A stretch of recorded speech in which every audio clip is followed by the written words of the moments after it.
Hello and welcome everyone for this tutorial from Trio Infernale. Today we want to show you how you can play old ROMs like Super Nintendo games on your PC from a USB stick using EmulationStation and RetroArch. EmulationStation is a front-end program that presents your games collection in a very nice, unique environment, shown like here. Here you have the systems you can select, and in the systems you have the games you have in your directories. So, first off, you have to connect your USB drive and go to EmulationStation.org and download the EmulationStation zip file. This one here, not the installer. You have to download the zip file and extract it to a USB drive if you want to be able to play it from any computer from your USB drive.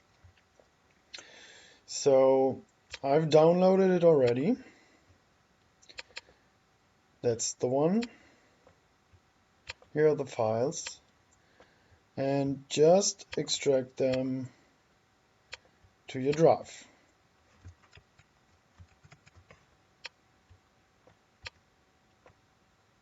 This is going to take a second. So here we go. We have extracted everything from the archive to the USB drive. Now next we have to download the emulator. We're going to be using RetroArch. You go to buildbot.libretro.com, and by the way, all the links you need for this tutorial you will find in the video description below. So we select the stable versions, and 1.2 is the newest release, and we select Windows 64 bits, and that's the archive, RetroArch 1.2 R2 7-zip, and I've downloaded this one as well. So we open the archive. What we have to do now is go to the USB drive, go to the .EmulationStation folder, and in that folder we create a folder called Systems, like so. We change to the folder Systems, and in that folder we create a folder named RetroArch. And all the files from the RetroArch archive are going in there. This is going to take a second as well.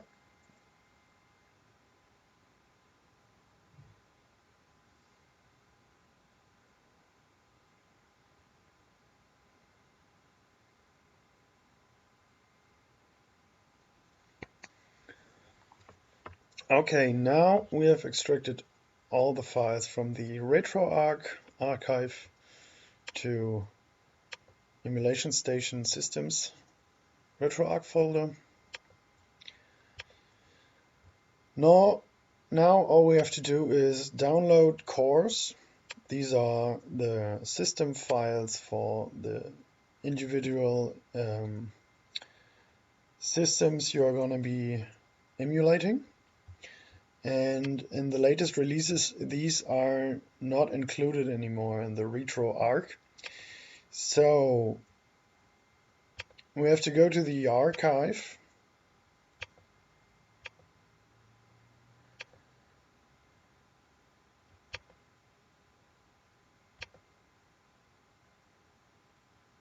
Windows 64 bits, and here we have the course file. It's pretty big compared to the RetroArch zip folder. So I have this downloaded as well. Here it is, course. There you have all the systems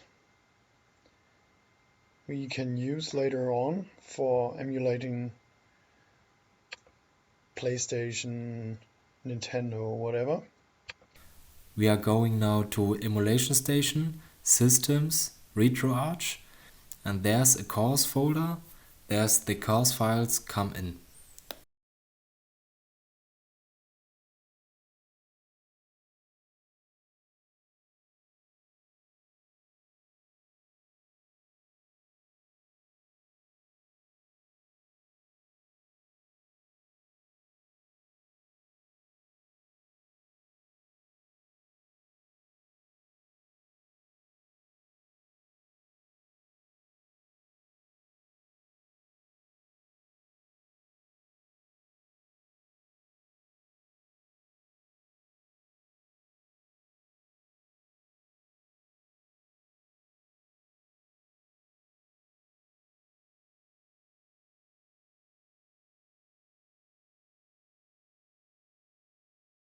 And now we have here the Air Systems file.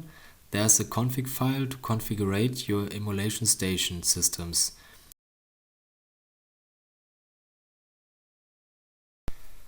There's the path to the ROMs for the Nintendo Entertainment System.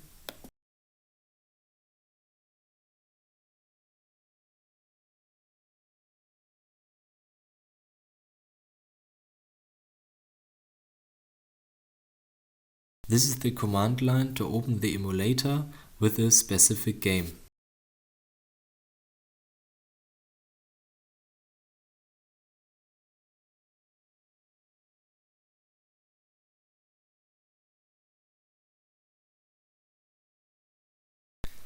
This is our Air Systems config file that you can download in the video description. The config file goes to the EmulationStation folder on the USB drive.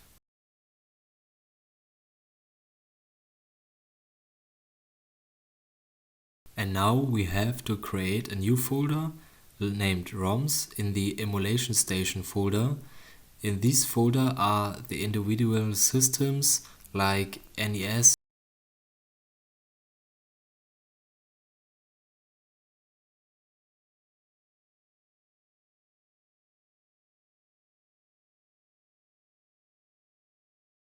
and now you can copy your ROMs like Super Mario Bros.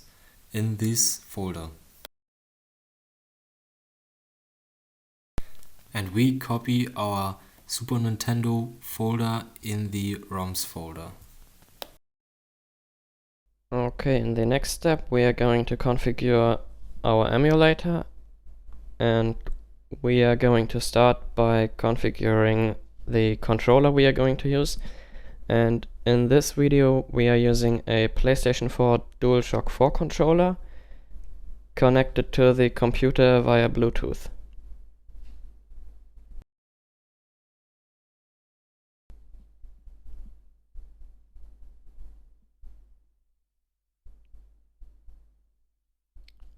And there you can see the wireless controller connected to the computer.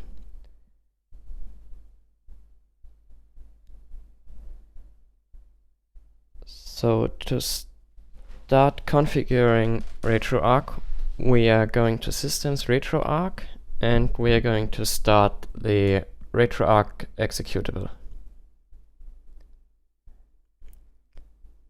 And now there we have our main menu of RetroArch, and to navigate through the menu we have to use the arrow keys up and down, and the X button to go forward, and the Y button to go backwards in the menu.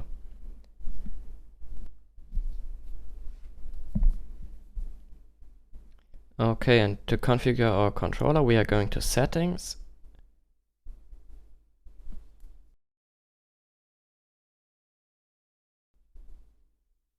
and input settings. And as the bind mode, we are using RetroPad. The user1 device type is a RetroPad with analog sticks. And as the device, we are using our wireless controller.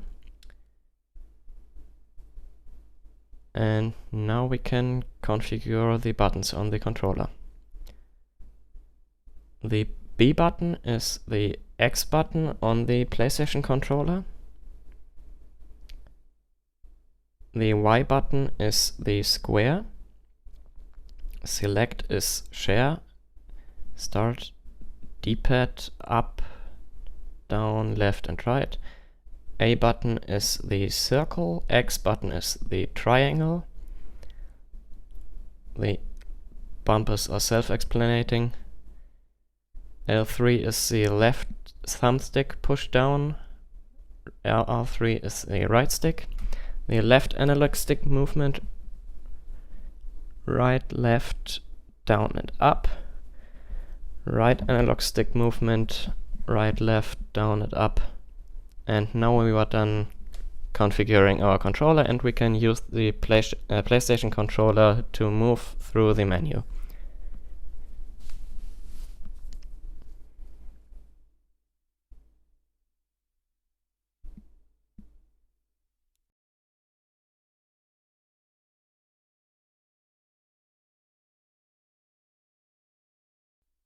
And in the next step, we are going to set the RetroArch to use full screen mode. And to do that, we have to go to Video Settings and set Use Full Screen to On. And in this video, we have a little problem.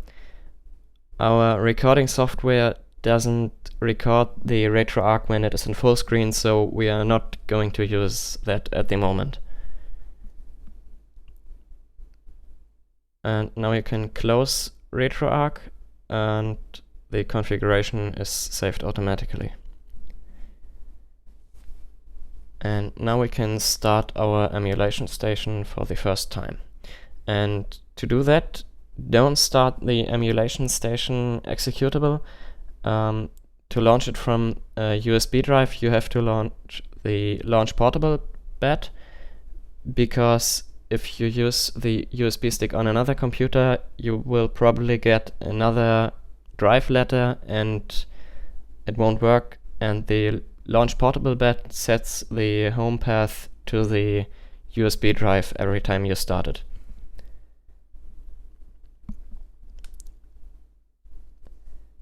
So, and if we start it, we have the same problem as RetroArch here. You can't see it in the video. If you start it for the first time, you will see a welcome screen where it shows that one gamepad was detected if you configured everything right in RetroArch. And you have to hold down a button on the gamepad to start the configuration in EmulationStation to set all the buttons for EmulationStation. And once you are done with that, you can move through the menu of EmulationStation using the wireless controller, and you can start games and can start playing, and everything should work.